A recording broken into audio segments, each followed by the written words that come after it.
We're back with our good friend Paul, who you may have seen did a great job of renovating his chimney. If you haven't seen that video, you can watch it here. Now, not only was the chimney in need of some tender, loving care, but there was also a bit of movement on his gable end wall. It produced a few internal cracks, but nothing too alarming. He could have simply filled the cracks and left it alone, but as he got the scaffolding up there, it was an ideal opportunity to put in some helical ties all the way along the length of the wall to stop any bellying out. And also, the modern building regulations require restraining straps at this position, so he thought it'd be a good idea to put some of those in to counter any kind of wind load, because when the wind rushes up the alley, it can produce a suction effect on the gable end, and it has been known for it to suck out all the brickwork on a gable end wall. So he thought he would remove a few bricks on the outside and drill some holes through so that he could put some angled restraining straps all the way through and across the joists.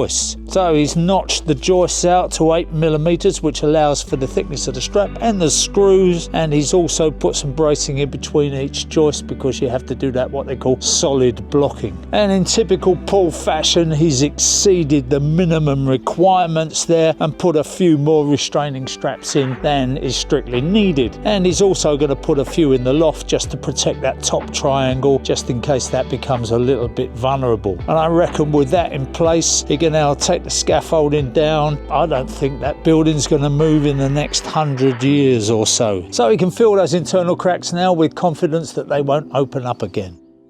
Now that was a short video, and that leaves you enough time to watch one of our other videos, so why don't you check out one of these hidden gems, and of course subscribe. Why don't you share this video with a friend or an enemy, whoever you like.